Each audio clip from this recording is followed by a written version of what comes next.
Buenísimo. Bueno, les comparto, ustedes me avisan si se aburran, ¿sí? La clase de hoy es de shock.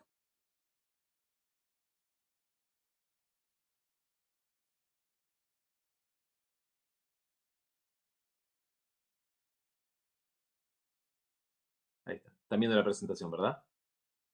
Sí. Sí, sí. Buenísimo. Excelente. Bueno, entonces la idea es hablarles de shock hoy, ¿sí? Esto es algo triste para ustedes, este recuerdo, ¿sí? ¿Se acuerdan de esto de Arti 3, ¿no? La cascada del oxígeno, ¿sí? La famosa cascada del oxígeno.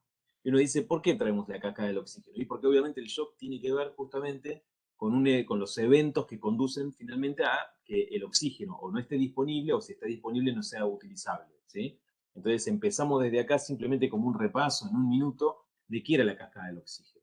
La cascada del oxígeno básicamente era el mecanismo fisiológico por el cual explicamos ese descenso que hay en la presión de oxígeno desde la atmósfera hasta la mitocondria, ¿sí? Dentro de la célula. Entonces nosotros decíamos que a nivel del mar la presión de oxígeno, ¿sí? Era de 159 milímetros de mercurio. ¿Por qué? Y bueno, porque nosotros sabemos que el oxígeno representa el 21% de todos los gases de la atmósfera, ¿sí? Y como todos los gases, digamos, ejercen una presión que es de 760 milímetros de mercurio, si yo hago el 21% de 760, me da 159, ¿sí? Entonces yo digo, la presión de oxígeno, acá a nivel del mar, estamos en 159 milímetros de mercurio. Pero resulta que, claro, cuando nos vamos adentro del alvéolo, la presión de oxígeno no es 159, es 104 milímetros de mercurio, ¿sí? Y ahí vemos ya la primera caída, una caída importante de oxígeno, de presión de oxígeno, ¿no? ¿Y por qué es esta caída? Bueno, como ustedes saben, ¿sí? Entre la atmósfera y obviamente el alvéolo, ¿sí? Hay toda una región, todo un espacio muerto, ¿sí? Primero, sí que hay que contabilizar. Segundo, las vías aéreas superiores humidifican, calientan el aire y generan lo que se llama el vapor de agua, ¿sí? Que no lo tomábamos en cuenta en otro momento. Y aparte, el alvéolo tiene dióxido de carbono, ¿sí? Porque lo estamos exhalando continuamente. Entonces, como el alvéolo tiene dióxido de carbono y vapor de agua, eso desplaza al oxígeno, ¿sí? Y nosotros podemos calcular la presión alveolar de oxígeno por la ecuación del aire alveolar, que fíjense, tomaba en cuenta el vapor de agua y tomaba en cuenta el dióxido de carbono, ¿sí? Entonces, en el alvéolo la presión es de 104 milímetros de mercurio, ¿sí? Dado estos gases que se han sumado. Ahora, si nosotros pudiéramos, digamos, medir la presión de oxígeno del capilar pulmonar, es decir, apenas, ¿sí? Estamos allí dentro del pulmón, tampoco es 104, sino que es 100 milímetros de mercurio. Hay una caída, aunque es leve, hay una caída, ¿sí? ¿Y a qué se debe que el alvéolo tenga 104 y nosotros en el capilar pulmonar 100? Bueno, obviamente a los fenómenos fisiológicos de difusión, ¿sí? La membrana alvéolo capilar obviamente tiene un determinado grosor, y aparte de eso, el oxígeno no es tan difusible como el dióxido de carbono, ¿sí? Entonces, entre que el oxígeno no es tan difusible, más la membrana alvéolo capilar que tiene que atravesar, eso genera que la presión de oxígeno en el capilar pulmonar sea un poquito menor que la que tenemos en el alvéolo. Ahora, nosotros a los pacientes no le vamos a sacar sangre del capilar pulmonar ni del alvéolo, ¿no? O sea, no vamos a medir la presión de oxígeno dentro del alvéolo, ¿sí? Aunque podemos, en teoría, ¿sí?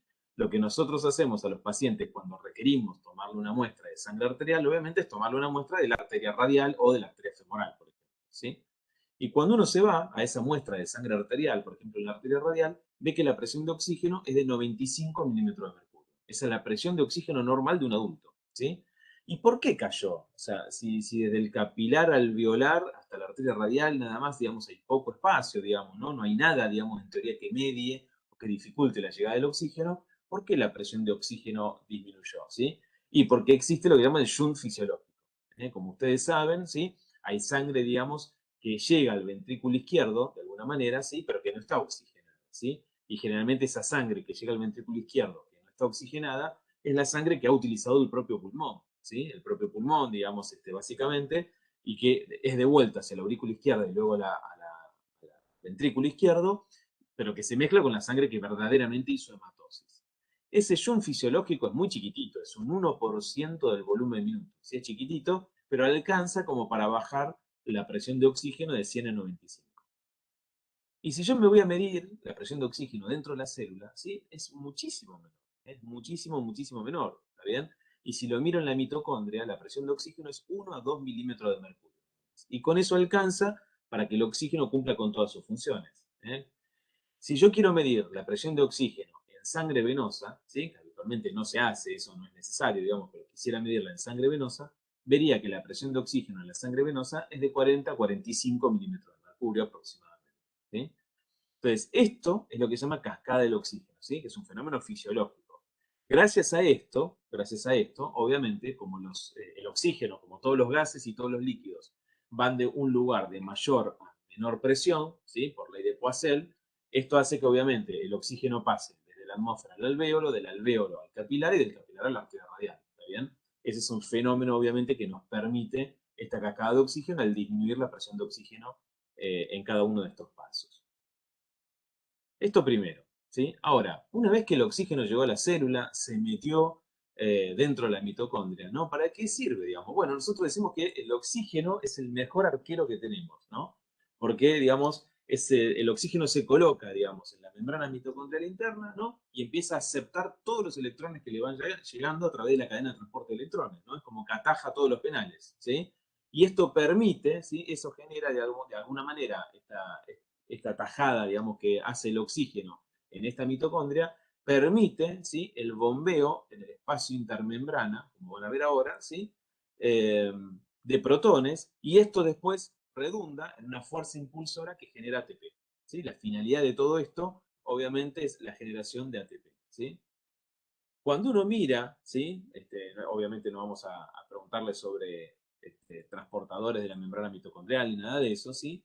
Pero lo importante, obviamente, es que el producto final de todo esto es el ATP, ¿no? Si no hubiera oxígeno, si ese oxígeno no lo hubiésemos pasado en esa cascada de oxígeno fisiológica, si ese oxígeno no hubiese entrado correctamente a la célula, si no hubiese correctamente colocado como aceptor final de electrones, digamos, a nivel de la membrana mitocondrial, no existiría la posibilidad de generar una gran cantidad de ATP necesaria para la vida de esa célula. Entonces, fíjense en que, un poquito uniendo con lo que habíamos visto en las clases pasadas, ¿no? Un mol de glucosa, ¿sí? Un mol de glucosa, ¿sí? Va a producir finalmente 32 moléculas de ATP, ¿sí? Un mol de glucosa, este es el producto final, va a terminar produciendo 32 moléculas de ATP, obviamente 6 serán usadas en todo el proceso. ¿Por qué toda esta introducción? Porque hoy el tema es shock, ¿sí? Y fíjense que, de alguna manera, ¿sí? El shock puede ser definido de dos o tres maneras parecidas, pero no idénticas, ¿no? Este artículo define el shock como el estado en el que la reducción profunda de la perfusión conduce primero a una lesión celular reversible y, si se prolonga obviamente en el tiempo, a una forma irreversible. Es decir, en esta definición, ¿no? Ponen claro que el shock es un estado, ¿sí? Es un estado, digamos, anormal, ¿no? Patológico, ¿sí? En el cual hay una reducción profunda de la perfusión efectiva de los tejidos, ¿sí? Que va a conducir a un daño celular que primero es reversible, pero que si lo dejamos pasar, no nos damos cuenta a tiempo, obviamente se torna irreversible. Ahora vamos a ver, digamos, un par de definiciones más, ¿sí? En este libro, ¿sí? Que es, digamos, básicamente cómo se maneja el shock, ¿sí? Define el shock como una forma generalizada de insuficiencia circulatoria aguda que pone en peligro la vida asociada con la inadecuada utilización de oxígeno por las células. Es decir, en esta definición, lo que está diciendo es cualquiera de las formas de shock de las que ustedes se refieran, de las que vamos a ver ahora también, ¿sí? Todo esto, ¿sí? Pone en peligro la vida, ¿sí? ¿Por qué? Porque termina habiendo una inadecuada utilización del oxígeno por parte de las células, ¿sí? Y fíjense que habla de una palabrita, que es insuficiencia circulatoria, ¿no? Y ahora vamos a entender un poquito más por qué habla de eso, ¿sí? En el shock, justamente, ¿sí? La entrega de oxígeno a los tejidos, la entrega la vamos a llamar delivery, ¿sí? Tal como suena, como la conocemos hoy, ¿está bien? El delivery, que es la entrega de oxígeno a los tejidos, está disminuido habitualmente y el consumo de oxígeno por la célula está aumentado. Es decir, que hay un desbalance entre el delivery, o sea, lo que se entrega de oxígeno y el consumo, y esta es básicamente la clave, ¿no? De por qué se produce el shock, ¿sí? Y ahora vamos a entender algunas causas, ¿no? Bien, ¿cómo se clasifica el shock? En esto también puede haber diferencia con algún libro, está bien, yo le voy a mostrar esta clasificación porque es la más aceptada hoy, pero puede haber alguna pequeña diferencia con otros libros. El shock se clasifica en hipovolémico, cardiogénico, distributivo o vasogénico, para nosotros va a ser igual, ¿sí? Y el último es el obstructivo o extracardíaco, ¿eh? Entonces llamamos shock hipovolémico, shock cardiogénico, distributivo o vasogénico y el obstructivo extracardíaco. ¿Sí? Estos son los 4 tipos de shock, ¿sí? Y ahora vamos a ver por qué se produce cada uno y ejemplos de por qué se produce cada uno. ¿Hasta acá vamos bien? ¿Se va entendiendo? ¿Sí? Sí, profe. Bien. Bien, empecemos con el shock hipovolémico, ¿sí? Como digamos, el nombre le indica, obviamente, ¿sí? Se produce un shock, ¿sí? Por lo tanto, una disminución de la perfusión de los tejidos, también con hipotensión arterial, etcétera, debido a una pérdida del volumen efectivo circular. Por eso es hipovolémico. ¿Cuáles son las causas? Y bueno, podemos tener pérdidas externas, ¿no? Traumatismos, ¿sí? Injurias, pérdidas internas sanguíneas, ruptura de vasos, ¿no? Ruptura del vaso, etcétera. Pérdida de líquidos, como sucede en las diarreas excesivas, los vómitos excesivos, las quemaduras extensas, o exceso a través de las pérdidas renales, ¿no? Urinarias, como puede suceder en la diabetes, con el uso inadecuado y excesivo de diuréticos, o en otros procesos donde hay alteraciones renales, ¿sí? Fíjense que en todos los casos, más allá de la causa, que la causa puede ser diferente, ¿sí? Todos llevan obviamente a la pérdida de volumen circulante efectivo, pérdida de volumen circulante efectivo. Y eso obviamente conduce a que las células no tengan oxígeno. Por lo tanto, las células van a entrar en anaerobiosis, ¿está bien? Y se la van a arreglar de otra manera, como vamos a ver después. Luego dijimos que hay un shock llamado cardiogénico, ¿sí? Cardiogénico. Estos pacientes, obviamente, su nombre le indica, la causa está básicamente en el corazón, es un problema cardíaco, ¿sí? Que conduce, obviamente, al shock, es decir, a que los pacientes tengan hipotensión arterial, ¿está bien? Y por lo tanto, no puedan mantener un volumen circulante y un adecuado delivery de oxígeno. La causa más frecuente de shock cardiogénico es el infarto agudo del miocardio, ¿sí? El IAM. Esa es la causa más frecuente, el infarto agudo del miocardio, ¿sí? Especialmente cuando es del ventrículo izquierdo y extenso, porque es obviamente la zona obviamente que más tiene que ver o está en relación con nuestro volumen minuto circular. Pero también el shock cardiogénico se puede producir como estadio final de cardiomiopatías, enfermedades valvulares que no han sido operadas, las miocarditis, de cualquier causa, y las arritmias, ¿sí? Estas son otras causas que pueden llevar, y de hecho son causas del shock cardiogénico, ¿sí? No son infrecuentes, son frecuentes. Luego tenemos el distributivo, ¿sí? El shock distributivo, ¿sí? Básicamente se denomina así porque parecería, digamos que por algún mecanismo, existe una mala distribución, ¿sí? Del flujo sanguíneo, o sea, de la circulación, ¿sí? Entonces, en el shock distributivo, ¿sí? Se puede deber a la presencia de sepsis, ¿sí? Es decir, infecciones que conllevan obviamente a un proceso sistémico, a la anafilaxia, ¿sí? Y ahí, dentro de del shock distributivo, hoy se coloca a que es el neurogénico, ¿sí? Por ejemplo, por dolor excesivo, ¿sí? Por dolor excesivo. Antes, sí se separaba, es decir, el shock neurogénico era como un quinto tipo de shock, ¿está bien? Pero hoy se lo considera, sí, debido a que la fisiopatología tiene que ver justamente con la distribución del flujo sanguíneo, al shock neurogénico dentro del distributivo. Y nos queda el último tipo de shock, que lo llamamos obstructivo extracardíaco, ¿sí?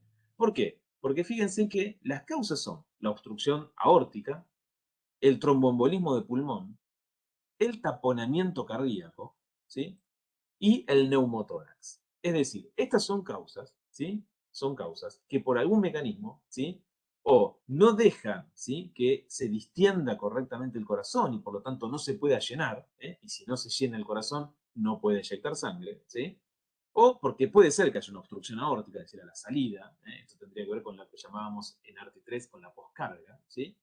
O porque hay alguna situación, como sucede en el tromboembolismo de pulmón, o por ejemplo en el taponamiento cardíaco, donde directamente, como les dije antes, hay un déficit en el llenado ventricular y por lo tanto en la caída del pulmón. Bien, hasta acá, ¿cómo vamos con esto de la clasificación? ¿Bien? Todo bien, profe. Ok.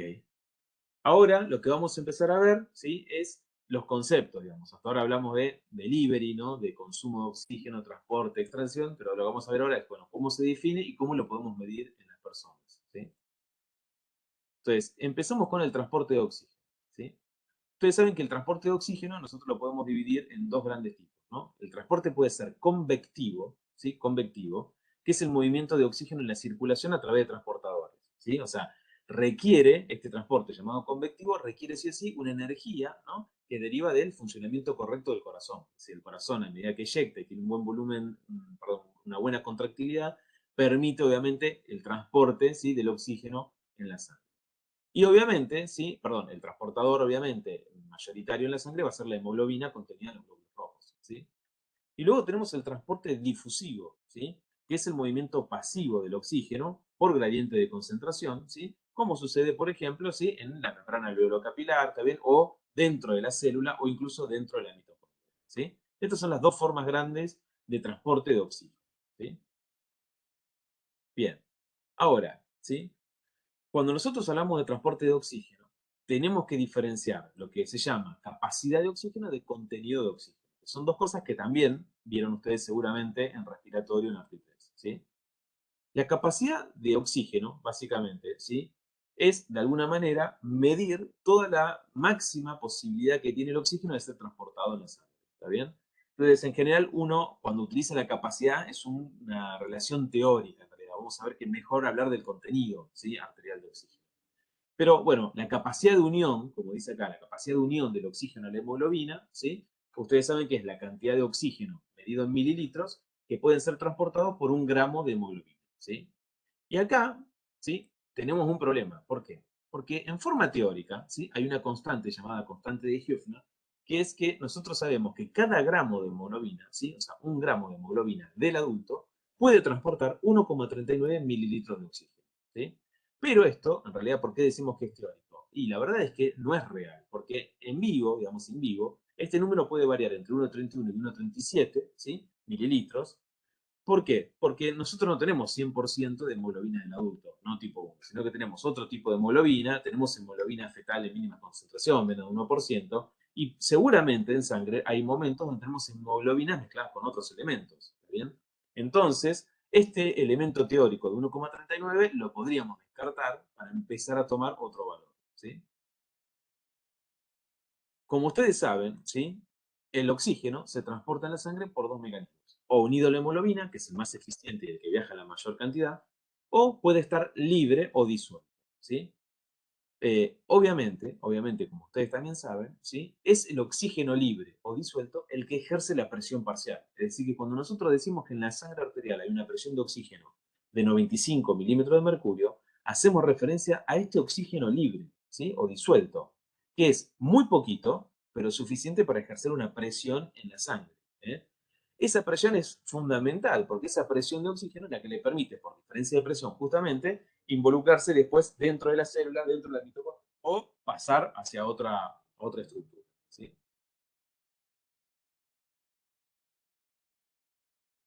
Si recuerdan, ¿sí?, la hemoglobina estaba formada, ¿sí?, era un tetrámero, ¿no?, digamos, estaba formada por 4 cadenas peptídicas llamadas globinas, ¿sí?, 2 alfa y 2 beta en el adulto, ¿sí?, y después tenía el grupo hemo, ¿sí?, y un hierro que estaba en el grupo hemo. Es decir, que una molécula de hemoglobina, una molécula, puede transportar hasta 4 oxígenos, ¿sí?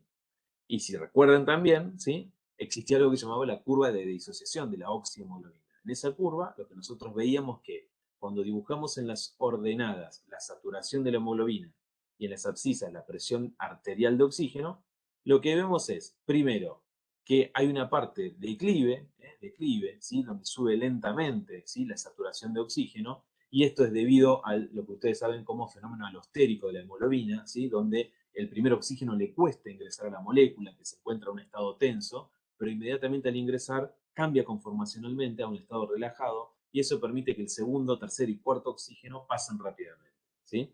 En la medida que ese oxígeno pasa rápidamente, uno observa otra parte de la curva, ¿no?, una saturación, digamos, muy pero muy importante en muy poquito tiempo, o sea, con poca presión, hasta que se llega a una meseta, ¿sí?, hasta una meseta. Y de esta curva nosotros aprendimos cosas importantes, ¿no? Una de las cosas que aprendimos es que a los 60 milímetros de mercurio de presión de oxígeno, ¿sí?, está la máxima saturación. Esto quiere decir que a partir de ahí, por más que yo aumente mucho la presión de oxígeno, no va a cambiar mucho la saturación, ¿sí? Y por eso utilizamos la presión de oxígeno de 60 milímetros de mercurio en sangre arterial para definir de ahí para abajo insuficiencia respiratoria, ¿sí? Y lo otro que sabemos es que si nosotros en la sangre arterial tenemos 95 milímetros de mercurio, que es lo que ustedes están viendo acá en esta línea roja punteada, fíjense que nuestra hemoglobina está casi 97% saturada. ¿Sí? Es decir, que a la presión de oxígeno normal de nuestra sangre arterial, nuestra hemoglobina, ¿sí? La saturación de la hemoglobina está 97% saturada. Que es lo que está ahí escrito. ¿Sí? Si me voy a la sangre venosa, donde la presión de oxígeno es de 40 milímetros de mercurio, ¿sí? Y subo acá, a 40 milímetros de mercurio de presión de oxígeno en la sangre venosa, la hemoglobina está saturada en un 75%. En un 75%. Y esto es importante recordarlo. Las presiones de oxígeno en sangre arterial y venosa y en cuánto está saturada la hemoglobina. También ustedes recuerdan, ¿sí?, algo que se llamaba el efecto Bohr y el efecto Halley. ¿Sí? El efecto Bohr se produce generalmente cuando encontramos, por ejemplo, en el lado de los tejidos, un aumento del dióxido de carbono. Es decir, los tejidos que están trabajando, ¿no?, están metabolizando, producen dióxido de carbono y lo liberan, ¿sí? Y este aumento del dióxido de carbono, bien, de alguna manera va a provocar un desplazamiento de la curva de la hemoglobina, ¿sí? ¿Por qué? Porque cuando obviamente el glóbulo rojo llega a los tejidos, lo que queremos es que entregue el glóbulo rojo el oxígeno que tiene en la hemoglobina hacia los tejidos, ¿no? Entonces, para eso tenemos que hacer que la hemoglobina pierda afinidad, ¿sí? Pierda afinidad. Y luego tenemos el efecto Halley, ¿sí? Que obviamente esto sucede en general, digamos, cuando hay disminución del dióxido de carbono, como sucede, digamos, en los alvéolos, porque lo estamos exhalando continuamente, ¿sí? Entonces, recuerden que cuando nosotros, nuestra hemoglobina, digamos, ¿no?, está circulando dentro del glóbulo rojo, cerca del alvéolo, ahí queremos que la hemoglobina tenga afinidad por el oxígeno y capte todo el oxígeno que tiene el alvéolo. Pero en la medida que circula, digamos, y pase por el tejido que está en actividad, necesitamos que ceda la hemoglobina, que ceda el oxígeno que tiene. Para eso necesitamos que exista algún efecto sobre esa hemoglobina de desplazamiento de ese oxígeno, ¿sí?, para que pierda la afinidad. Y para eso, ¿qué tenemos? Sí, tenemos varias cosas. Primero, la producción de dióxido de carbono de los tejidos, la producción de calor, ¿sí?, el aumento de la temperatura local, como dije recién, el aumento de los protones, ¿sí?, de la acidez en el medio. Todo eso hace que la curva se desplace, ¿sí?, de la hemoglobina, perdiendo la afinidad y cediendo el oxígeno hacia los tejidos. Y después también conocen, ¿sí?, a una molécula, ¿sí?, que se llama 2,3-difosfoglicerato, ¿sí? El 2,3-difosfoglicerato es un metabolito intermedio de la glucólisis, ¿sí? Y lo que favorece, ¿sí?, en situaciones de ejercicio físico, especialmente donde hay mucha glucólisis, que el oxígeno se libere más fácilmente de la hemoglobina, ¿sí?, que es lo que queremos obviamente para aportarle más oxígeno al músculo, ¿sí? Es una característica de esa molécula. Bien, ¿y qué pasa en la hipoxia? O sea, ¿qué pasa cuando un tejido se queda o no puede utilizar el oxígeno? ¿Sí? Bueno, en la hipoxia, ¿sí?, la concentración de 2,3-difosfoglicerato aumenta, ¿sí?, y esto ayuda a facilitar la liberación de oxígeno. Entonces, fíjense que nuestro cuerpo, nuestros tejidos, ¿sí?, de alguna manera tienen que crear algún mecanismo de regulación por el cual cuando la presión de oxígeno disminuye, digamos, o quedan hipóxicos, al aumentar la concentración de 2,3-difosfoglicerato, eso permite liberar hacia ese tejido más oxígeno. ¿Sí? Es un mecanismo que a veces, obviamente, compensa y a veces no compensa. Entonces, volvamos a lo que estábamos hablando de la capacidad, ahora que sabemos esto. ¿Sí? Llamamos capacidad de oxígeno, como les dije antes, al máximo teórico. Al máximo teórico transporte de oxígeno por la hemoglobina. Y ya dijimos que si 1 gramo de hemoglobina transportara, ¿no?, 1,39 mililitros de oxígeno, los 15 gramos promedio de hemoglobina que tenemos cada 100 mililitros de sangre, tenemos que hacer una regla de 3 simple y nos da que el máximo teórico, ¿sí?, de transporte de oxígeno por la hemoglobina van a ser 20,8 mililitros, ¿sí?, de oxígeno cada 100 mililitros de sangre, ¿sí? Obviamente con una hemoglobina de 15 gramos por ciento, ¿sí? ¿Por qué cada 100 mililitros de sangre? Porque esta hemoglobina es 15 gramos de hemoglobina cada 100 mililitros de sangre, ¿no? Por eso, ¿sí? Entonces, esto es el máximo teórico que podríamos transportar, ¿sí? Más o menos 20, 21 mililitros de oxígeno, ¿sí?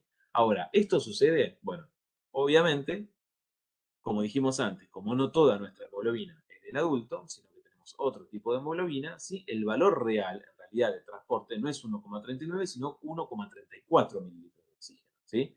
Y eso hace que, en realidad, ¿sí?, la capacidad más real, digamos, de transporte de oxígeno sea 20 mililitros cada 100 mililitros de sangre, ¿sí?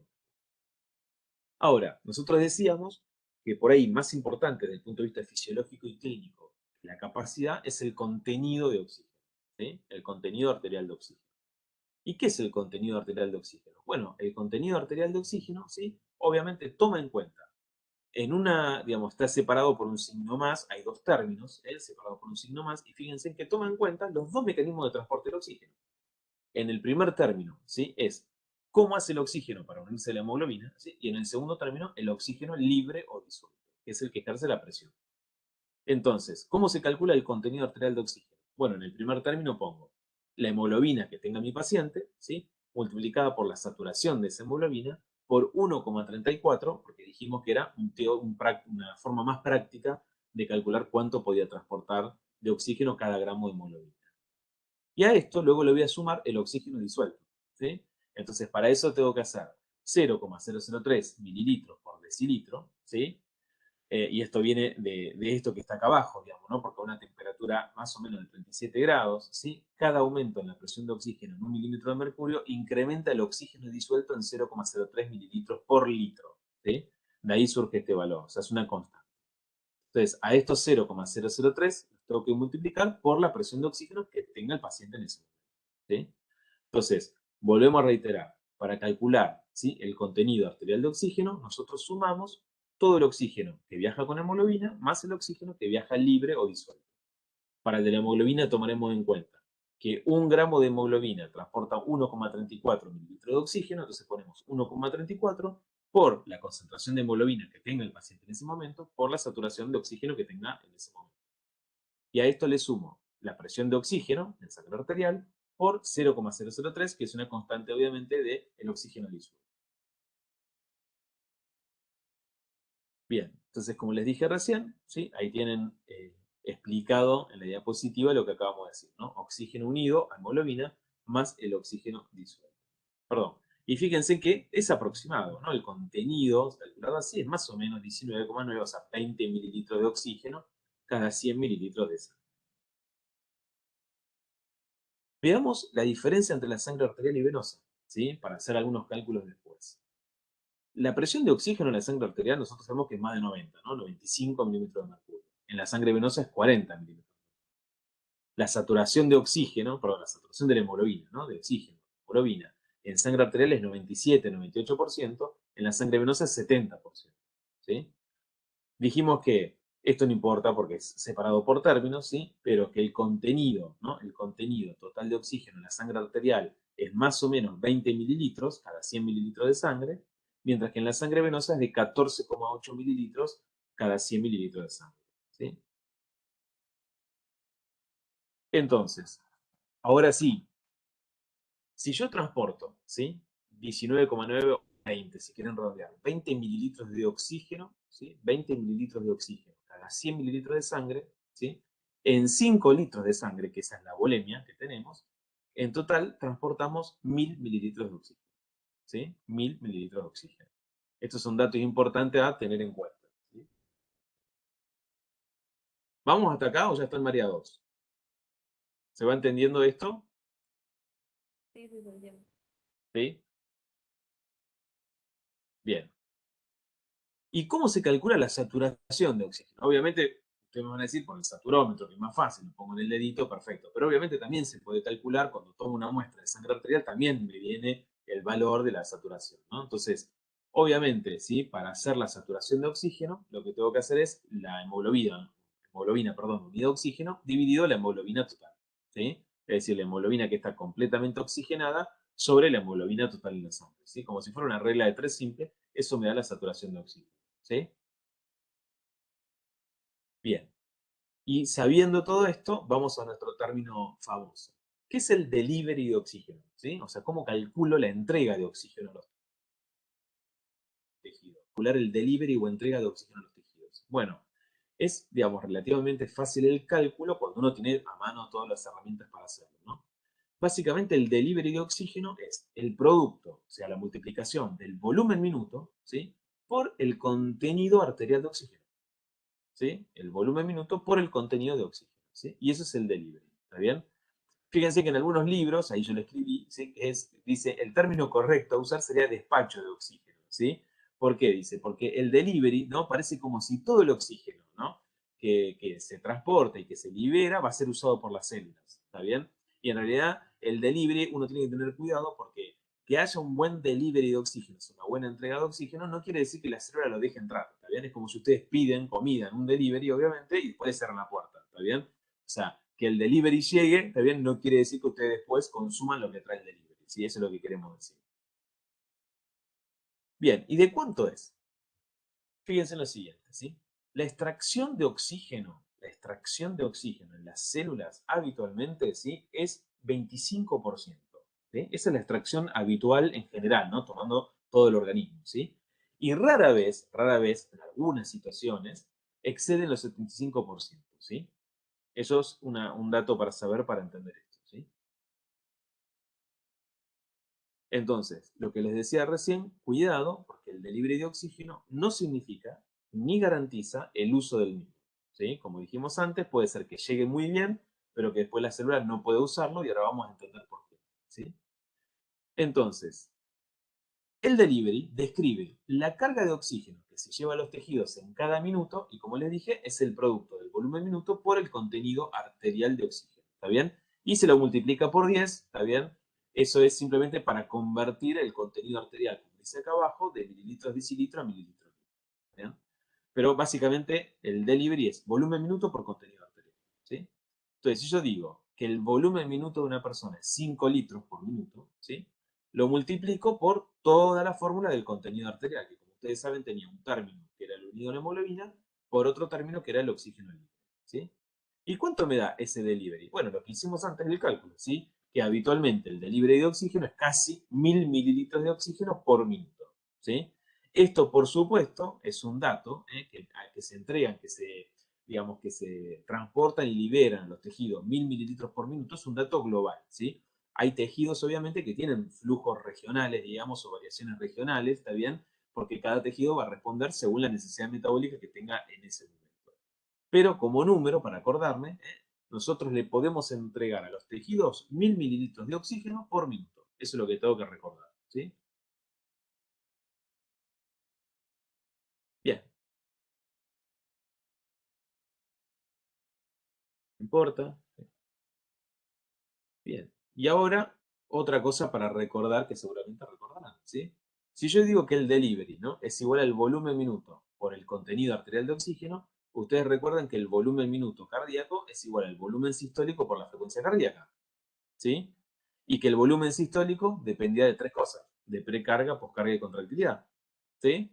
Bien, entonces, si yo digo que el contenido arterial de oxígeno, ¿no? Era la suma del oxígeno libre más el oxígeno unido a hemoglobina, ¿sí? Por así decirlo, y luego tengo el volumen minuto, que depende del volumen sistólico y la frecuencia cardíaca, está claro que cada vez que yo tenga un problema en la hemoglobina, ¿sí? O en la saturación de la hemoglobina, ¿sí? O en el volumen sistólico o en la frecuencia cardíaca, ¿sí? Cualquier descenso de estos cuatro parámetros lleva a que yo no pueda entregarle, hacer un buen delivery de oxígeno a los tejidos, ¿sí? ¿Se entiende esto que estoy diciendo? O sea, si yo desciendo cualquiera de estos parámetros, voy a tener problemas con el delivery, ¿sí? Por ejemplo, si, no sé, la contractilidad, ¿no? Disminuye porque tengo un infarto, y entonces el corazón no se contrae bien, obviamente el volumen sistólico va a ser bajo. Y si el volumen sistólico es bajo, el volumen minuto va a ser muy bajo y por lo tanto la entrega de oxígeno al tejido va a ser baja, ¿sí? Por más que yo tenga una buena concentración de hemoglobina y una buena saturación de oxígeno, ¿sí? Esta fórmula es lo que explica esas variaciones. Entonces, como dije antes, ¿sí? Volvemos a repetir, ¿cuáles son los factores que pueden afectar la entrega o el delivery de oxígeno? ¿Sí? Y bueno, obviamente, fíjense, la alteración del volumen minuto, la alteración de la hemoglobina o la alteración de la saturación de la hemoglobina, ¿sí? Ese sería el final. Y ustedes ya saben que el volumen minuto tiene que ver con frecuencia cardíaca y volumen sistólico, ¿sí? Bien, ahora, ¿por qué pusimos ese cartel de peligro, tener cuidado, ¿sí? De que el delivery no es igual a consumo de oxígeno? Porque claro, a veces las células pueden, digamos, dejar entrar, digamos, el oxígeno, pero no utilizarlo, ¿sí? Entonces, a veces las células, como dice acá, pueden tener un fallo en la utilización del oxígeno, pero la entrega de oxígeno es normal, ¿está bien? Y en ese caso, si la célula no consume oxígeno porque está bloqueado el consumo de oxígeno, por más que yo le aumente el delivery de oxígeno, o sea, le aumente la entrega, por ejemplo, haciendo una transfusión de sangre, ¿se entiende? Dándole más hemoglobina, ¿sí? O mejorando la contractilidad del corazón o el volumen sistólico, no es el tratamiento adecuado, porque en definitiva, por más que yo aumente la entrega, ¿sí? La célula no lo utiliza, ¿sí? Es como el ejemplo que dimos antes. Si ustedes piden comida en un delivery, pero no le abren la puerta, no se consume, ¿está bien? Y esto es igual, por más que nos entreguen 10 delivery, digamos, en ese momento, no vamos a consumirlo. Y acá, a partir de eso, aparece esto que ustedes también conocen, que es, bueno, si estamos hablando de oxígeno, ¿no? ¿Cómo se dividen las causas de hipoxia tisular? Bueno, la hipoxia tisular se divide en hipoxia hipoxémica, ¿sí?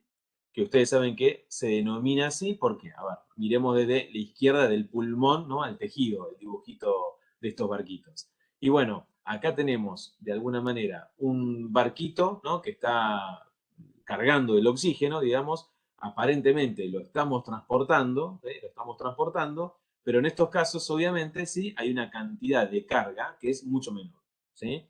Acá lo que ocurrió es que la presión de oxígeno en general está baja, ¿sí? Por ejemplo, lo que sucede en una neumonía. En una neumonía tengo hipoxemia, ¿sí? Porque no tengo una buena concentración de oxígeno en la sangre y por lo tanto la presión de oxígeno en la sangre va a ser baja. Perdón, por supuesto que todo lo que le llegue al tejido, el tejido lo usa, ¿sí? Lo que le llegue. Pero tenemos un problema, obviamente, en la presión de oxígeno, ¿sí? El otro tipo de hipoxia es la anémica o anóxica, ¿sí? Y esta se entiende donde el pulmón funciona perfecto, ¿sí? Puede transportar, o sea, el pulmón puede difundir el oxígeno hacia el capilar, pero tenemos un problemita que tenemos pocos barcos, o sea, poca hemoglobina, ¿sí? En este caso estamos anémicos y entonces no tenemos quien transporte todo ese oxígeno, ¿sí? Por supuesto, de nuevo, cuando lleguemos al tejido, aunque sea poquito, el tejido lo va a usar, ¿sí? No es un problema del tejido.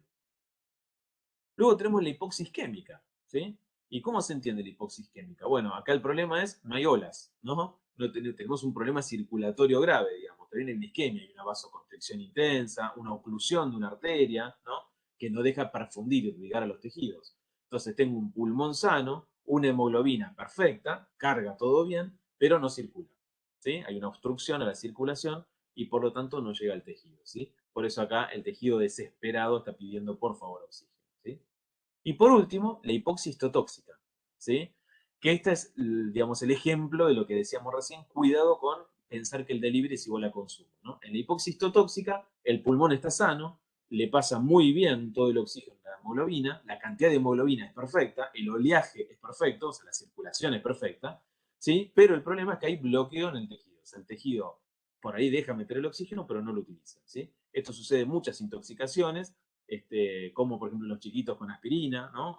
O con el cianuro, ¿sí? O sucede con otro tipo de intoxicaciones más frecuentes. Bien, y entonces, como estamos viendo todo esto, tenemos que ver lo del consumo de oxígeno, ¿sí? El consumo de oxígeno es la carga de oxígeno que consumen los tejidos por minuto, ¿sí? Siempre es por minuto, ¿sí? Y el consumo de oxígeno se puede calcular, digamos, a través de análisis directo de gases respiratorios, indirectamente mediante un principio de Fick, ¿está bien? Midiendo el contenido arterial y el contenido venoso. ¿Por qué decimos que se puede medir indirectamente con estas dos cositas, el contenido arterial y el contenido venoso? Bueno, porque si yo sé lo que hay en la arteria y sé lo que hay en la vena, ¿no? Lo que me falta en la vena es lo que se consumió, en teoría, ¿sí? Por lo menos es en principio lo que uno puede deducir de esto, ¿sí? Como el oxígeno, dice acá, no se almacena, ¿sí? Aunque el consumo de oxígeno es lo que ingresa desde los capilares al tejido, mide el oxígeno consumido y metabolizado por los tejidos. Entonces, ¿qué tenemos que hacer? Tenemos que hacer esto, calcular el contenido arterial de oxígeno y el contenido venoso de oxígeno. Los dos se calculan de la misma manera, ¿sí? La fórmula es la misma del contenido arterial. El contenido arterial vamos a poner la hemoglobina, ¿sí? La saturación de oxígeno y 1,34, ¿está bien? Y abajo también vamos a poner lo mismo, ¿sí? La diferencia, ¿cuál va a ser? Que mientras el 1,34 es igual, la hemoglobina es igual, la saturación venosa de oxígeno es 70-75, mientras que acá la saturación arterial es 95, ¿sí? Y obviamente acá también es diferente. ¿Por qué? Y porque acá estamos en presión arterial de oxígeno, que va a ser 95, y acá abajo en presión venosa de oxígeno, que va a ser 40, ¿sí? Entonces, fíjense que cuando yo hago este cálculo del contenido arterial de oxígeno, me da, como dijimos antes, 20, ¿no? Redondeando, 20 mililitros de oxígeno cada 100 mililitros de sangre. Pero cuando hago el cálculo del contenido venoso, me da casi 15, ¿no? 15 mililitros de oxígeno cada 100 mililitros de sangre. ¿Está bien? Entonces, la diferencia, o sea, cuando yo quiero calcular el consumo de oxígeno, lo que tengo que hacer es multiplicar el volumen minuto, porque es lo que va a hacer circular, obviamente, al oxígeno, ¿sí? Multiplicado por la diferencia arteriovenosa. O sea, tengo que restar el contenido arterial menos el venoso y a eso multiplicarlo por el volumen minuto. ¿Sí? Esa es la fórmula que tengo que hacer. Nadie les va a pedir en el examen que ustedes hagan los cálculos, ¿está bien? ¿Sí? Lo que tienen que entender es el razonamiento de esto, ¿sí? Entonces, fíjense en lo siguiente. Si el volumen minuto de una persona es de 5 litros por minuto, ¿sí? 5 litros por minuto. Y yo tengo un contenido arterial que es redondeando 20 y un contenido venoso que es redondeando 15. Yo puedo hacer 20 menos 15, 5, ¿no? Más o menos me da que 5 por 5 es 25. Es decir, el consumo de oxígeno normal en los adultos está entre 200 y 300 mililitros por minuto, ¿sí? En forma práctica, nosotros decimos que el consumo de oxígeno es 250 mililitros de oxígeno por minuto, ¿sí? Es decir que si yo decía que el delivery, la entrega de oxígeno al tejido por minuto de 1000 mililitros de oxígeno, ¿no? 1000 mililitros de oxígeno por minuto, y consumo por minuto 250, si yo paro el corazón en este momento, ¿no? A los 4 minutos ya no me queda nada. ¿Se entiende? Porque si cada minuto yo consumo 250, ¿está bien? Y me entregan 1000 mililitros, si ahora se para el corazón, o sea, ya no tengo volumen minuto, ¿no? Lo que me van a quedar son esos 1000 mililitros en ese minuto de oxígeno disponibles. Y bueno, si yo cada minuto consumo 250, en 4 minutos lo acabé. Así que, más o menos, es para que uno se dé una idea, que esos son los 4 minutos de oro que uno tiene para hacer resucitación pulmonar, ¿no? O cardiopulmonar cuando un paciente está en paro cardiorrespiratorio. Bien, obviamente hay factores que alteran el consumo de oxígeno, hay factores que aumentan el consumo. Cuando yo estoy en ejercicio, el consumo de oxígeno aumenta, ¿no? Especialmente en los tejidos como el corazón, el músculo esquelético, ¿sí? En el trauma, o sea, por ejemplo, en las cirugías y en los pacientes quemados, el consumo de oxígeno aumenta, ¿sí? Por el estrés mismo, por la liberación de hormonas, etc. Por eso eso es muy frecuente también de ver que pacientes con riesgo cardiovascular elevado, ¿sí? Pueden infartarse durante una cirugía, ¿está bien? Y se entiende porque el consumo de oxígeno aumenta, digamos, en estos pacientes. En la inflamación y la sepsis, ¿sí? En la hipertermia, o sea, cuando tenemos fiebre, ¿sí? Porque se acelera el corazón, se acelera el metabolismo, ¿sí? Cuando hay dolor, agitación, temblor, ¿sí? Todo esto genera un aumento del consumo de oxígeno. Y hay factores que disminuyen el consumo de oxígeno en muchos tejidos. Por ejemplo, cuando estamos sedados o cuando nos damos analgesia, ¿sí? Cuando hay bloqueo neuromuscular, ¿sí? Cuando usamos antipiréticos o estamos en hipotermia, ¿sí? En la hipovolemia, ahora van a entender por qué disminuye el consumo, no está bueno que pase eso, ¿sí? En el shock, que es lo que estamos viendo nosotros, y en la ventilación mecánica, en el sentido en que ponemos a descansar muchos tejidos para nosotros apoyarlos mecánicamente en forma externa. Bien, y prometo que termino con las fórmulas, después les muestro el gráfico, ¿sí? Hay otro concepto en shock que es muy, pero muy importante, que es lo que se llama extracción de oxígeno, ¿sí? ¿Y por qué es importante la extracción de oxígeno? Porque nosotros ya vimos lo que es el delivery, la entrega de oxígeno, y vimos el consumo, ¿está bien? Pero ¿cómo sabemos efectivamente, ¿sí? Que, digamos, ese oxígeno entre la arteria y la vena verdaderamente fue extraído y consumido en forma cierta, digamos? Entonces, la extracción de oxígeno es casi lo mismo que medir, por alguna forma decirlo, el consumo de oxígeno, ¿sí? Pero obviamente en porcentaje. Por eso decimos que la extracción de oxígeno es la fracción de oxígeno que es liberada, ¿sí? Y que es usada por los tejidos, ¿sí? Entonces la extracción de oxígeno sería el porcentaje o fracción, ¿sí?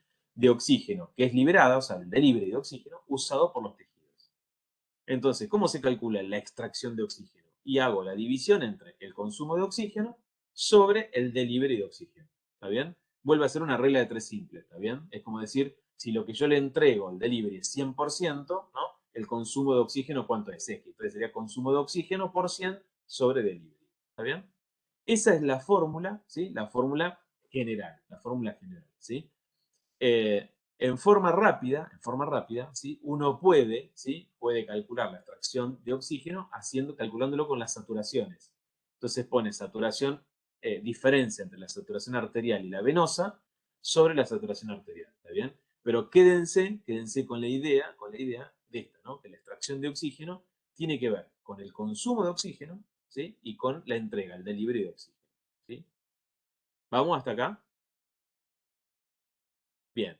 Si el consumo de oxígeno es 250, ¿sí? Vamos a redondearlo, 250, ¿sí? Y el delivery de 1000 mililitros, ¿sí? Yo hago 250 dividido 1000, ¿está bien?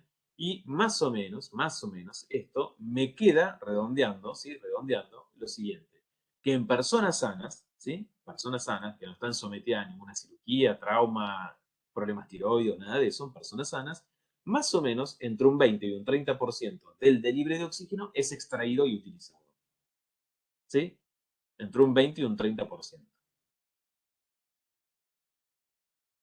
Y estos son algunos ejemplos para darles, ¿no? Fíjense lo siguiente, ¿sí? Eh, el transporte de oxígeno, esto es importante, el transporte de oxígeno, ¿sí? Siempre, de alguna manera, opera para mantener el consumo de oxígeno. Es decir, lo que siempre tenemos que garantizar es que los tejidos puedan tener oxígeno para que sea consumido, ¿está bien? Eso es lo que tenemos que hacer. Entonces, si yo doy vuelta a la fórmula, ¿no? En vez de hablar de extracción, ahora digo consumo de oxígeno, ¿sí? Di vuelta a la fórmula anterior, ¿sí? Y digo que el consumo de oxígeno es igual al delivery, o sea, lo que me entregan por la extracción de oxígeno, ¿sí? Esta ecuación lo que está diciendo es que el consumo de oxígeno, ¿sí? Va a permanecer constante, ¿sí? Si el delivery disminuye, por ejemplo, si yo estoy anémico y no tengo buena entrega de oxígeno, ¿sí? Por lo tanto el delivery disminuye, ¿sí? La única manera de mantener el consumo de oxígeno siempre equilibrado es que la célula extraiga más. No sé si se entiende esto que estoy diciendo. O sea, si yo no le llevo oxígeno al tejido, ¿sí? Buena cantidad, la única forma de asegurarme que consuma oxígeno ese tejido, que siga consumiendo, ¿no? Equilibradamente oxígeno, es que esa célula desea extraer más oxígeno en ese momento, ¿sí? Es como decir, ah, bueno, me traes menos, pero yo extraigo más. ¿Se entiende? Si antes me traía 100, yo extraigo, por ejemplo, 25, ¿está bien? Pero si ahora me trae 50, ¿está bien? Tengo que hacer digamos, el 25% de esos 50, ¿está bien? Y voy a tratar de aumentarlo cada vez que pueda, pero vamos a ver ahora que hay límites, ¿eh? Que hay límites. Entonces, les voy a mostrar qué ocurre para resumir esto. Esta curva, ¿sí? Esta curva, y prometemos que con esta parte de la clase terminamos con esto de la curva y la extracción, ¿sí? Eh, es una curva que se usa muchísimo, muchísimo para explicar en fisiología del shock, fisiología del oxígeno, ¿está bien? Y la van a ver mucho en medicina interna, en sepsis y obviamente en terapia intensiva, ¿sí? Fíjense lo que estamos graficando. En la ordenada se grafica el consumo de oxígeno, ¿sí? El consumo de oxígeno, ¿sí? Que si ustedes recuerdan, el consumo de oxígeno es 250 mililitros por minuto, ¿sí? Ese es más o menos un número normal. Y en la abscisa se grafica el delivery de oxígeno, que ya dijimos que eran 1000 mililitros de oxígeno por minuto, ¿sí? Aproximadamente. Entonces, esta curva, ¿sí? Esta curva se lee de la izquierda a la derecha. ¿Está bien? O sea que vamos a partir de acá, del punto que yo estoy marcando acá, ¿sí? Entonces, ¿qué me está diciendo este punto? Que mientras yo, digamos, tenga un delivery de oxígeno, ¿sí? Más o menos aceptable, el consumo de oxígeno se mantiene estable en una meseta. A medida que va bajando, ¿sí? A medida que va bajando el consumo, perdón, el delivery de oxígeno, a medida que va bajando la entrega de oxígeno a los tejidos, ¿sí? Fíjense que hasta este punto, de acá hasta acá, el consumo de oxígeno se mantuvo. ¿Sí? Se mantuvo. Y se mantuvo, ¿por qué? Porque los tejidos lo que van haciendo es un ajuste en la extracción de oxígeno que hacen. ¿Sí? Un ajuste en la extracción de oxígeno. ¿Sí? Ahora, hay un punto, que es esto que ustedes ven acá, ¿sí? Este punto, que se llama punto crítico. ¿Sí? Tiene un nombre propio y se llama punto crítico de Owls, ¿sí? O-W-L-E-S, Owls. ¿Por qué es el punto crítico? Porque lo que está marcando ese punto es que, ojo, cuando llegamos acá, ¿sí? Que si yo bajo un poquito más la entrega de oxígeno, o sea, el delivery, ¿sí? Por ejemplo, me vuelvo mucho más anémico, ¿sí? O tengo un infarto agudo de miocardio muy severo, ¿sí? Ya la célula, ¿sí? No va a poder extraer más porque llegó al máximo de lo que puede extraer. Eso es lo que está indicando este punto. O sea que, ojo, ¿sí? Que cuando caiga mucho la entrega de oxígeno a los tejidos, ¿sí? La célula no es que puede seguir extrayendo más, más y más, sino que llegó a un punto donde la célula dice, mira, yo hasta acá puedo extraer, más no puedo, ¿sí? Y entonces, si la célula, cuando le llega menos, ya no puede extraer más, ¿está bien? Entramos en esta parte de la curva que es la hipoxia tisular. Es decir, el consumo de oxígeno empieza a disminuir porque la célula, primero, porque no le llega, y segundo, porque ya no puede extraer. ¿Sí? Entonces, vuelvo a repetir el cuadro una sola vez más. Empiezo de la izquierda a la derecha, ¿sí? Y lo que tenemos que acordarnos es que mientras se mantenga, digamos, el delivery de oxígeno más o menos estable, ¿sí? El consumo de oxígeno se mantiene estable. ¿Por qué si el delivery, o sea, por qué si la entrega de oxígeno disminuye, el consumo de oxígeno se mantiene estable? Y porque la célula extrae más. O sea que cuando la célula sensa que le están mandando menos oxígeno, captura más oxígeno. ¿Se entiende? Se asegura la cantidad de oxígeno que necesita, extrayendo más. Pero la extracción de oxígeno no es ilimitada, tiene un punto crítico.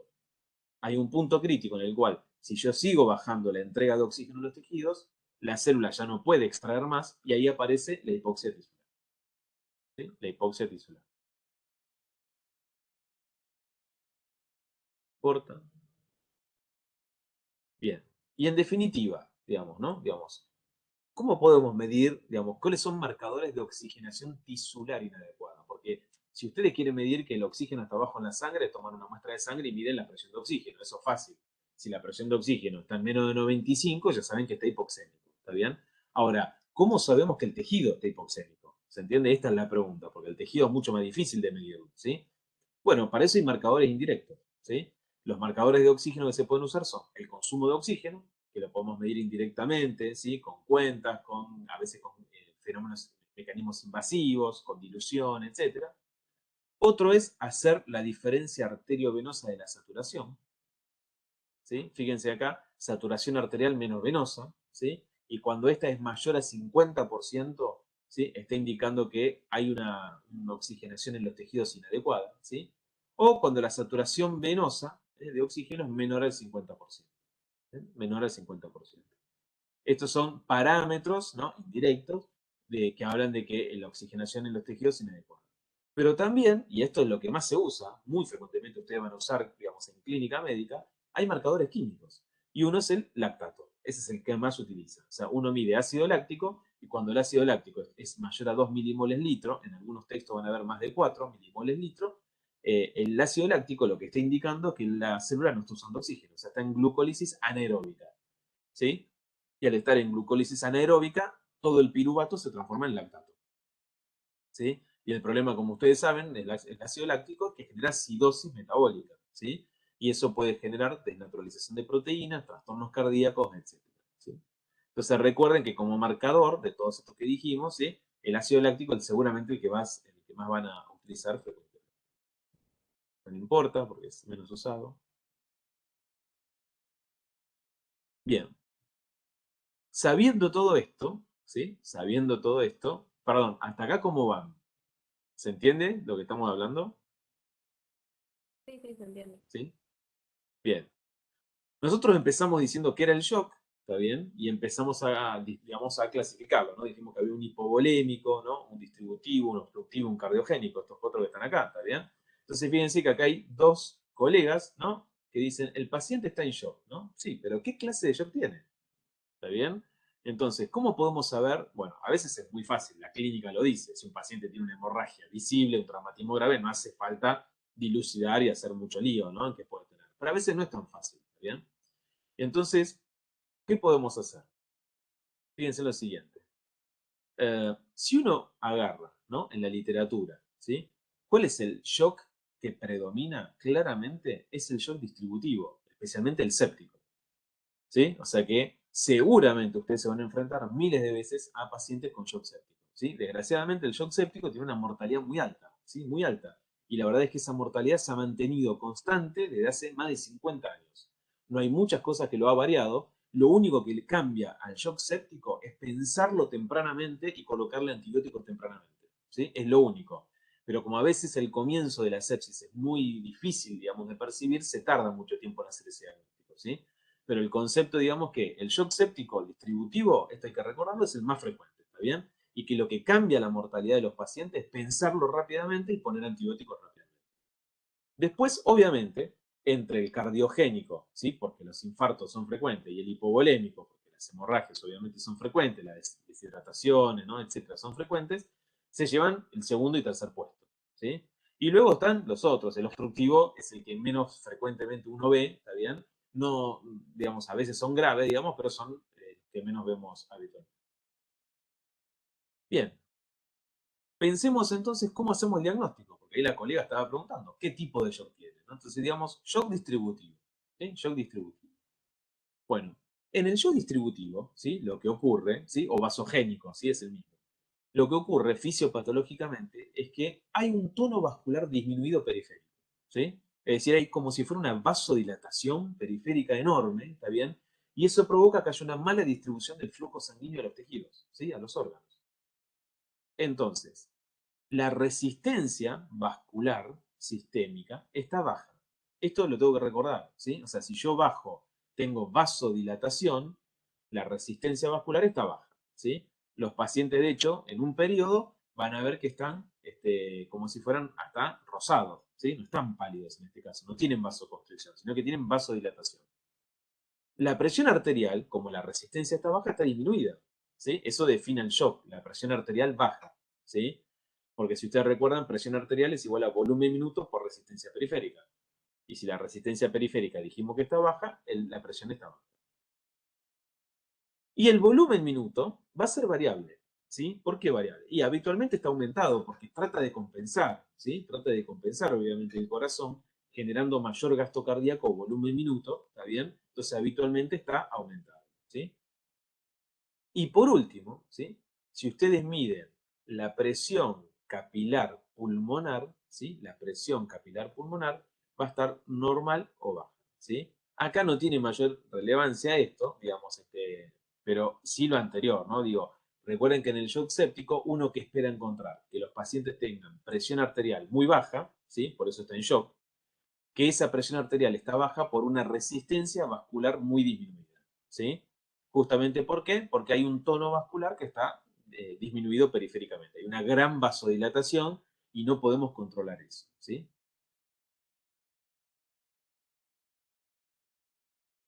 Perdón, ahora sí. ¿Qué pasa en el shock hipovolémico? Bueno, la fisiopatología del shock hipovolémico, como vimos, la pérdida de volumen, ¿no? De volumen circulante. Por lo tanto, ¿sí? Acá lo que tenemos es, al perderse el volumen circulatorio, ¿sí? Eso disminuye el retorno de sangre al corazón, el retorno venoso, hay disminución del llenado cardíaco, por lo tanto, baja el volumen minuto, ¿sí? Y si baja el volumen minuto, para compensar, va a tratar de aumentar la resistencia periférica, ¿sí? Por eso, todos los pacientes, ¿no? Cuando pierden sangre, ¿cómo los vemos? Vasocontraídos, pálidos, completamente pálidos, recontra vasocontraídos, a tal punto que en el shock a veces es difícil colocar una vía periférica y hay que colocar vías centrales, en venas mucho más grandes, porque las venas periféricas está todo veno contraído también, ¿sí? Entonces, si se llama shock hipovolémico, tengo que recordar, obviamente, que el problema está en el volumen minuto, o sea, el volumen minuto está disminuido, ¿sí? Perdí sangre, por ejemplo. Entonces, la presión arterial disminuye, ¿sí? La resistencia vascular alta, ¿sí? Porque cuando yo pierdo sangre y la presión disminuye, el sistema simpático hace vasoconstricción, ¿sí? Entonces voy a tener una resistencia vascular muy, pero muy alta, ¿sí? Y la presión venosa central, es decir, si yo pudiera medir, ¿sí? Cómo está la presión en la aurícula derecha o mirar las yugulares del paciente, va a estar baja porque perdió líquido. Al perder volumen, no tiene retorno venoso en la aurícula derecha. Por lo tanto, no le voy a ver ingurgitación yugular, ¿sí? Y si yo pudiera meter un catéter para medir la presión venosa central, encontraría que esta está disminuida, ¿sí? ¿Se entiende esto o no? Hasta acá, ¿sí? Bien. En el shock cardiogénico, dijimos que la causa más frecuente es el infarto, ¿no? El infarto cardíaco. Hay un problema en la contractilidad cardíaca. Por lo tanto, el problema va a ser también circulatorio, ¿sí? Pero no circulatorio por un problema en los vasos, sino por el problema del corazón, en la bomba. Entonces, el shock cardiogénico es porque hay una pérdida de la función de bomba cardíaca. El volumen minuto entonces va a estar disminuido, porque si yo no tengo bomba cardíaca, el volumen minuto, el volumen que eyecta el corazón por minuto va a estar disminuido. Por supuesto, la presión arterial disminuye. Y la resistencia va a estar alta, ¿sí? Igual que en el anterior, el sistema simpático va a tratar de compensar para mantener la presión arterial, aumentando la resistencia periférica, ¿sí? Entonces va a estar alta, ¿sí? Pero acá la diferencia con el anterior es que como hay un shock cardiogénico, es decir, el ventrículo izquierdo no se mueve, ¿está bien? no puede eyectar hacia adelante, hay una acumulación de sangre retrógrada. ¿Se entiende? Hacia atrás. Por lo tanto, la presión venosa central, o sea, la presión en la aurícula derecha, va a estar alta. O sea, el paciente lo vamos a ver en insuficiencia cardíaca con ingurgitación yugular. ¿Sí? Esa es una, recuerden que la ingurgitación yugular es signo de insuficiencia cardíaca, básicamente. ¿Sí? Cuando la veo, el paciente está en insuficiencia cardíaca y tengo que averiguar por qué. Entonces, en el shock cardiogénico, ante la falla de bomba del corazón, yo voy a tener un volumen minutos hacia adelante va a estar disminuido, la presión arterial va a estar disminuida, pero el paciente va a tener una resistencia vascular arterial aumentada y si le veo las yugulares van a estar ingurgitadas. O sea, la presión venosa central va a estar alta, elevada. Hasta acá vamos. El último parámetro es la presión capilar pulmonar. No la estoy diciendo porque es más un parámetro de terapista, digamos, para medirla, ¿sí? Pero la presión venosa central no, ¿sí? Uno la ingurgitación yugular la ve y aparte la catéter venoso central van a poner miles de veces, ¿sí? Es muy común en la sala. Y nos queda el shock obstructivo, ¿sí? Que lo llamábamos extracardíaco también, ¿sí? Entonces, claro, acá en el shock obstructivo, por ejemplo, supongamos que hay un taponamiento pericárdico, es decir, hay un derrame pericárdico que ocasiona que no se distienda el corazón, ¿sí? Como el corazón no se distiende, ¿está bien? Hay un deterioro, ¿sí? En el flujo circulatorio adecuado hacia adelante, ¿está bien? Hacia adelante, ¿está bien? Podríamos poner otro ejemplo, pero pongamos este, ¿sí? Entonces, el volumen minuto en estos pacientes está disminuido también, ¿está bien? Pero no está disminuido porque el corazón no podría contraerse, sino porque no puede llenarse, ¿sí? Porque está como rígido, como atrapado en una pared rígida, ¿sí? Entonces, al no poder llenarse, no puede eyectar bien. Entonces, el volumen minuto está disminuido por alteración del llenado. Obviamente, si el volumen minuto está disminuido, la presión arterial baja, ¿sí? Está disminuida, que es la clave del shock, por supuesto. La resistencia va a estar alta, porque cuando los tejidos, ¿no? Interpreten, che, no hay sangre, ¿está bien? Lo que van a decir los tejidos, el simpático enseguida promueve un aumento de la presión arterial, ¿está bien? Por medio de la vasoconstricción. Y el tema es que acá la presión venosa central está alta. O sea, si el paciente, ¿no? Tiene el corazón rígido, ya completo, y no deja que se llene, el corazón acá adentro está a alta presión. Entonces, pequeños aumentos del retorno venoso significan un aumento enorme de la presión intracavitaria dentro del corazón. Entonces, la presión venosa central suele ser elevada, ¿sí? Suele ser elevada. Estos pacientes con taponamiento, de hecho, lo que van a ver es que tienen ingurgitación yugular permanente, como si la yugular estuviera ingurgitada y no descendiera nunca. ¿Por qué? Y porque no puede bajar la sangre a un corazón que está rígido y no la acepta, ¿sí? Entonces tienen ingurgitación yugular permanente, ¿sí? Permanente. ¿Se entendió esto o no? ¿Sí? Entonces, claro, hoy tenemos una ayudita adicional, ¿no? Lo que pasa es que cuando estamos con un paciente en shock, muchas veces no la tenemos esa ayudita. Ahora les cuento cuál es esa ayudita.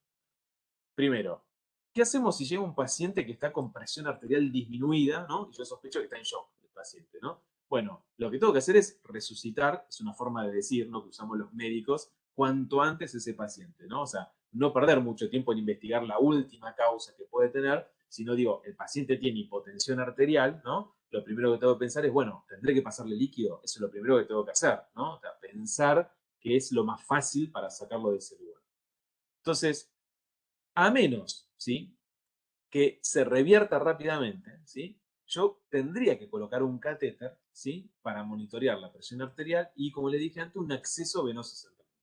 Por lo menos esto, ¿no? O sea, medir la presión arterial con el tensiómetro y medir, digamos, colocar una vía central, ¿sí? Es decir, a través de la yugular que llegue hacia la aurícula derecha, ¿está bien? ¿Por qué? Porque una vez que yo coloque la vía central, esa vía central me va a decir si adentro del corazón hay mucha sangre o hay poca sangre, ¿sí? O sea, obviamente si el paciente tiene ingurgitación yugular alta, es muy evidente, pero si no la tiene, cuando yo coloque la vía central y la vía central me indique que tiene una presión muy alta, una presión venosa central muy alta, a ese paciente probablemente no le pueda pasar más líquido. Porque si él tiene ya un corazón, ¿sí? Que está lleno de líquido, yo le paso más líquido, lo más probable es que lo empeore, ¿sí? Entonces, ahí viene un poquito lo de la ayuda que yo le decía, ¿está bien? Cuando nosotros decimos resucitar al paciente, ¿sí? La regla mnemotécnica es VIP, ¿no? O sea, es ventilar, o sea, administrarle oxígeno, ¿sí? Digamos, infundir líquidos, ¿está bien? Darle líquidos si lo requiere, o agentes vasoactivos, es decir, si el paciente tiene un problema en la contracción cardíaca, ¿sí? Yo no le puedo pasar líquido, porque por más que le pase líquido, el corazón no se mueve. Entonces lo que tengo que hacer es ayudar a mover el corazón. Y para eso voy a tener que usar drogas inotrópicas, ¿sí? Inotrópicas positivas. Bien, perdón. Antes de pasar, les estoy mintiendo, les estoy diciendo ahí viene la ayudita y todavía no les digo qué es la ayudita, pero bueno. Entonces, esto es para seguir repasando, ¿no? El paciente llega con hipotensión arterial, ¿está bien? ¿Yo qué cosas voy a examinar? Bueno, voy a ver signos de hipoperfusión tisular, ¿sí? Entonces digo, a ver, ¿tiene hipoperfusión tisular? ¿Está pálido, no? ¿Está cerrado, digamos, el paciente? ¿Sí? Bueno, si está presente, lo que puedo pensar es shock circulatorio, ¿está bien? Si está ausente si hay hipotensión crónica, si hay síncope, si es otra cosa, ¿está bien? Ahora, ¿qué es lo que voy a mirar en un paciente en shock? No importa qué tipo de shock. Por supuesto, cómo está la conciencia, ¿no? Cómo está el nivel mental, si le está llegando suficiente oxígeno a nuestro sistema nervioso, ¿sí? Si está taquicárdico, está bien como respuesta cardíaca, ¿sí? O si está bradicárdico, ¿no? Porque por ahí está sumamente bradicárdico y esa es la causa de la hipotensión. ¿Cómo está la piel? ¿No? Si está pálida, si está cianótica, así que le falta claramente oxigenación, o si está, como dijimos antes, más rozagante, rosada, como sucede en la vasodilatación. Si está orinando o no está orinando, ¿no? Porque si obviamente no está orinando el paciente, indica que no tiene flujo sanguíneo renal, también por eso no filtra nada, ¿sí? Y por supuesto, miro las yugulares, ¿sí? Siempre la yugular, ¿sí? Si puedo medir rápidamente, voy a medir el lactato, que dijimos que es el marcador bioquímico más fácil que se hace en todos lados, ¿está bien? Para medir si están ácidos. Entonces, fíjense, y ahora sí vamos a la ayuda. Yo coloco una vía central, o sea, mido la presión venosa central, y está baja, ¿sí? Y acá está la ayuda. Hoy hay ecocardiograma en todos lados, ¿está bien? Yo puedo hacer un ecocardiograma en el momento, ¿sí? Entonces, el ecocardiograma me dice que las cámaras del corazón son pequeñas y la contractilidad es normal o alta, ¿sí? Entonces, ¿qué puede pasar si yo tengo una presión venosa central baja, o sea, la aurícula derecha no está llena, ¿se entiende? No hay un problema dentro del corazón, y el ecocardiograma me dice que el corazón parece sano, parece normal, ¿está bien? Bueno, esto es shock hipovolémico, ¿sí? O sea, perdió sangre, por eso tiene la presión venosa central baja y el corazón está sano, ¿bien? Ahora, si la presión venosa central, ¿sí? Es alta, o sea, el paciente tiene, por ejemplo, ingurgitación yugular, ¿sí? Y una presión venosa central muy alta, y el ecocardiograma me dice que las cámaras cardíacas son grandotas y que no tiene buena contractilidad, eso es shock cardiogénico, ¿sí? O sea, si el corazón no se mueve, si no se mueve, obviamente la presión venosa central va a estar alta, la ingurgitación yugular va a estar presente, ¿sí? Y ojo, que el ecocardiograma es fundamental, fundamental para el shock obstructivo, ¿sí? Porque me va a indicar si hay un derrame pericárdico y si ese derrame pericárdico está obstruyendo al corazón o no lo está obstruyendo, ¿sí? Entonces, el ecocardiograma también es de muchísima ayuda para hacer el diagnóstico del shock obstructivo, ¿sí? Del shock obstructivo. ¿Quedó más o menos hasta acá?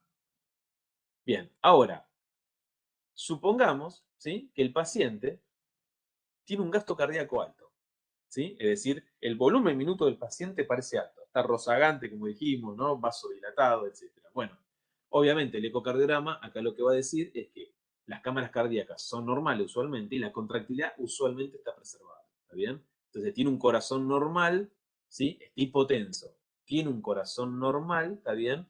Pero no está pálido, ¿sí? No le falta sangre, ni el corazón tiene un problema para bombear, ¿está bien?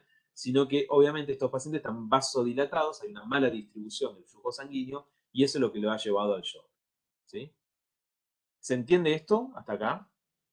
¿Sí? Bueno, una cosita, y acá va una pequeña ayuda de mis amigos, dirían los Beatles.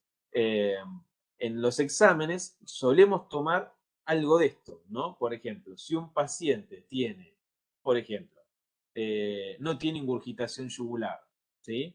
Eh, y no sé, tiene melena, ¿sí? Por así decirlo, ¿cuál será el tipo de shock que va a tener el paciente? Entonces uno dice, bueno, si tiene melena perdió sangre, ¿no? Y si tiene encima una presión venosa, o sea, no tiene ingurgitación yugular, esto es un shock hipovolémico, ¿sí? ¿Se entiende? Si un paciente presenta, ponele, un infarto agudo de miocardio, ¿sí? Le decimos qué tipo de shock tiene, bueno, se llama shock cardiogénico, ¿sí? ¿Y qué puede tener el shock cardiogénico? Y es fácil. Primero, la presión venosa central siempre es alta, Recuerden que si el corazón no se contrae, toda la sangre se la queda a él, ¿sí? Por lo tanto, va a tener ingurgitación yugular, ¿sí? Entonces va a tener ingurgitación yugular o presión venosa central alta, ¿sí? Y obviamente el volumen minuto va a estar disminuido, ¿sí? Disminuido. Esos son tipos de preguntas que pueden aparecer, ¿está bien? Son para que piensen en estas 4 cositas que están acá, en estas 4 cosas que están acá. Y obviamente, si no tienen esta ayudita, que es el cuadro, ¿no? En el shock hipovolémico, el volumen minuto o gasto cardíaco está disminuido, ¿sí? Porque perdió sangre. Entonces la presión venosa central está disminuida. ¿Cómo está la resistencia vascular periférica? Aumentada porque hay vasoconstricción. En el shock cardiogénico, ¿cómo está el volumen minuto? Disminuido porque no se contrae el corazón. Ahora, ¿cómo está la presión venosa central? Alta porque el corazón está lleno de sangre que no bombea. Y si no bombea, ¿cómo va a estar la resistencia arterial? Alta. En el obstructivo, ¿cómo va a estar el volumen minuto? Bajo, ¿sí? Por eso baja la presión arterial. La presión venosa central está alta porque el corazón se está quedando con esa sangre y la resistencia vascular sistémica está elevada, ¿sí? ¿Cómo diferencio estos dos en el cardiogénico y el obstructivo? Obviamente, el cardiogénico se debe a causas como el infarto agudo de miocardio, ¿está bien? Y el obstructivo, un derrame pericárdico severo, ¿está bien? Pero son diferencias, ¿está bien? Son dos cosas completamente diferentes, ¿sí? Y perdón, me queda el distributivo, ¿sí? En donde el problema en el distributivo es que la resistencia vascular sistémica está muy baja, ¿sí? Muy, pero muy baja. Entonces, al estar muy baja, ¿sí? Eso hace que el volumen minuto trate de compensar. Entonces puede estar normal o elevado, ¿sí? Normal o elevado, ¿sí? Y la presión venosa central habitualmente disminuida, ¿sí? Pero acá la clave lo hace la resistencia vascular sistémica. Profe, una consulta de lo... ¿De esto? Sí, escucho. Sí, no, del cuadrito que estaba recién. Ah, perdón. No, no pasa nada. Mi pregunta era en el shock distributivo. Pues, obstructivo, perdón. ¿Hay una regurgitación yugular también? Ahí voy. Porque ahí me perdí. Acá en el El obstructivo, ¿sí? obstructivo, sí. Sí, esto va a ser así, mira, el obstructivo puede ser, hay diferentes causas, ¿no? Si en el obstructivo es por, como dijimos, un taponamiento cardíaco, ¿sí? O sea, donde Sí. el corazón no se puede distender, ¿sí? No puede relajarse, entonces vos vas a tener ahí que sí va a aparecer por acumulación de sangre y aumento de la presión, que va a tener ingurgitación yugular permanente, ¿sí? ¿Se Bien, entiende eso? sí. ¿Sí? Entonces, En eso cambio, es lo más frecuente de ver, digamos, ¿está bien? en el cardiogénico no era permanente. Claro, el La cardiogénico vas a tener ingurgitación yugular, pero no está sostenida, o sea, es ida y vuelta, digamos, ¿no? Va y, sube y baja, digamos, esa Claro, ingurgitación yugular, ¿sí? está ¿Se bien. entiende? ¿Se Gracias. entiende? Y, perdón, y otra cosita, ¿no? Obviamente, en el shock cardiogénico, suponete que es por un infarto agudo de miocardio, ¿no? El paciente se presenta habitualmente con dolor precordial, con un electrocardiograma que está alterado y con las enzimas cardíacas elevadas, ¿no? Eso te da Claro. una pauta muy importante, ¿sí? Y si vos haces el ecocardiograma, el problema está que el ventrículo izquierdo no se contrae, no es que tiene un derrame pericárdico, ¿sí? En el Bien, obstructivo, ¿sí? El problema es que es como si no saliera sangre, ¿se entiende? Como si estuviera obstruido ese corazón, digamos, de alguna manera, ¿sí? Otra causa de shock obstructivo, que yo la nombré, pero no expliqué el mecanismo, es el tromboembolismo de pulmón, ¿sí? ¿Por qué el tromboembolismo de pulmón? Bueno, porque cuando hay un tromboembolismo de pulmón, ¿sí? Ustedes imagínense que el trombo, ¿no? Se desprendió de la circulación, impactó en la arteria pulmonar. Se cierra, o sea, está obstruida la arteria pulmonar, ¿sí? Por lo tanto, el ventrículo derecho, ¿sí? Sufre un proceso de dilatación aguda, ¿sí? El ventrículo derecho, cuando sufre un infarto o cuando hay un tromboembolismo de pulmón, se dilata agudamente. ¿Y qué hace el ventrículo derecho al dilatarse, ¿sí? Desplaza el tabique interventricular, ¿sí? Entre el ventrículo derecho y izquierdo, lo desplaza hacia el ventrículo izquierdo. Entonces, al desplazar el tabique hacia el ventrículo izquierdo, me queda que la cámara derecha, el ventrículo derecho está dilatado, pero el ventrículo izquierdo está chiquito. Y ese ventrículo izquierdo que está chiquito, que ha quedado colapsado, digamos, digamos parcialmente cerrado, obviamente recibe menos retorno venoso. Aparte de todo esto es que la arteria pulmonar está obstruida, por supuesto, y al no mandar sangre al pulmón, no vuelve sangre que haya hecho hematosis, ¿no? Entonces, el mecanismo de las patologías es diferente, pero a todos se lo llamamos obstructivo. Gracias, profe.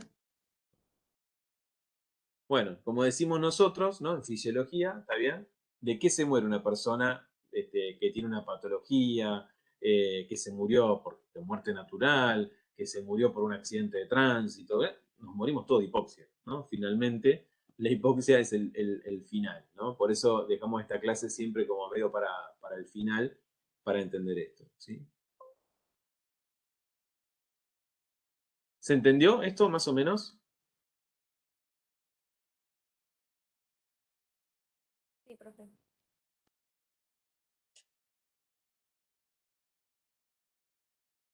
No los escucho convencidos, ¿eh? No, sí, sí, sí, se entendió. ¿Sí? Muchas fórmulas, hay que repasar después. Sí, hay, digamos, nadie les va a pedir hagan la fórmula de eso, ¿entienden? Hagan los cálculos ustedes ni nada de eso. Sí es importante por ahí recordar, digo, a ver, digo, que el consumo de oxígeno, ¿sí? Eso, que el consumo de oxígeno, ¿sí? Es 250 mililitros por minuto, estándar en una persona normal, eso hay que recordarlo, ¿sí? Digo, son parámetros que ustedes van a usar siempre. Que el delivery de oxígeno es 1000 mililitros por minuto en condición estable, eso también hay que saberlo, ¿sí? Sepan la presión arterial de oxígeno, eso ya lo tienen que saber, que es 95 en un adulto, 95 milímetros de mercurio, y que eso da una saturación arterial de oxígeno de 95, 97, 98, siempre alta, ¿sí? Y que la presión de oxígeno en la sangre venosa es 40 milímetros de mercurio y da una saturación de 75. Esos parámetros, digamos, no para esta materia, digo, para todo, digamos, lo tienen que saber, sí que tienen que aprender.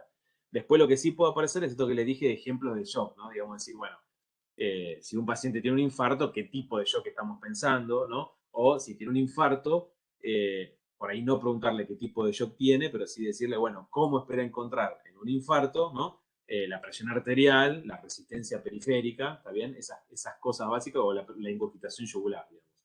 Esas son las cosas que están ahí en ese cuadrito que está al final, digamos, ¿sí? De la clase. ¿Sí? Y después, independientemente de qué tipo de shock sea, que cada uno va a tener sus signos y síntomas clínicos característicos, digamos, el signo específico de shock en general es hipotensión, ¿no? Siempre. Siempre. O sea, un paciente que no esté hipotenso no está chocado.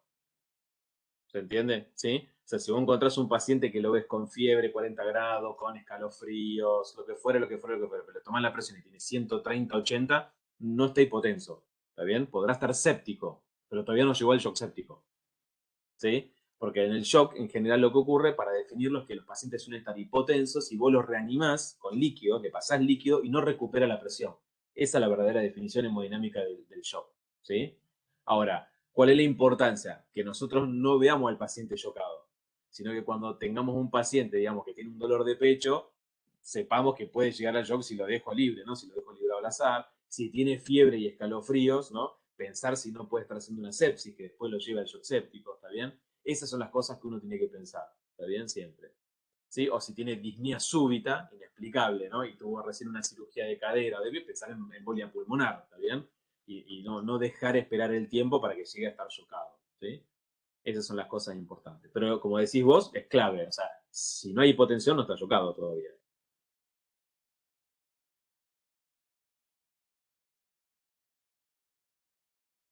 ¿Alguna duda, pregunta?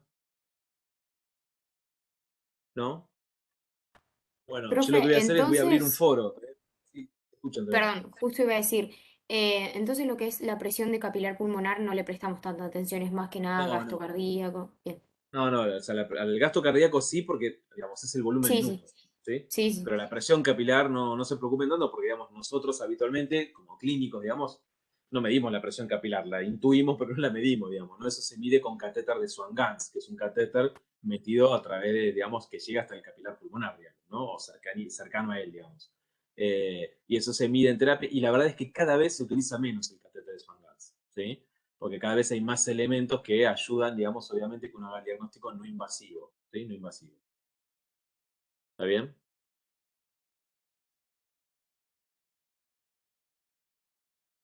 Bueno, ¿ninguna pregunta?